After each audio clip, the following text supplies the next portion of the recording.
حضرت سیدنا ابن عمر رضی اللہ تعالیٰ سے مروی ہے کہ رسول کائنات صلی اللہ علیہ وسلم سے کسی نے پوچھا یا رسول اللہ اسلام کے بہترین عمل کون سا ہے، یعنی اسلام کے اچھا عمل کیا ہے، اسلام کا کون سا سب سے اچھا عمل ہے، ایسا کوئی عمل ہمیں بتائیں جو اسلام کا سب سے زیادہ پرفیکٹ عمل ہو۔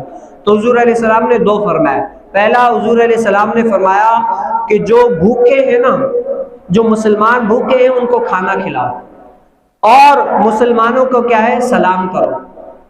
اب مسلمان جن کو تم جانتے ہو یا نہ جانتے ہو ان کو کیا ہے سلام کو عام کرو، اس سے کیا ہوگی آپس میں محبت پھیلے گی، اتحاد پھیلے گا، دل میں بغض و عداوت جو ہوگی وہ دور نکلے گی۔ اور جانتے ہو یا نہ جانتے ہو اگر کوئی بھوکا ہے تو اس کو کیا ہے کھانا کھلاؤ۔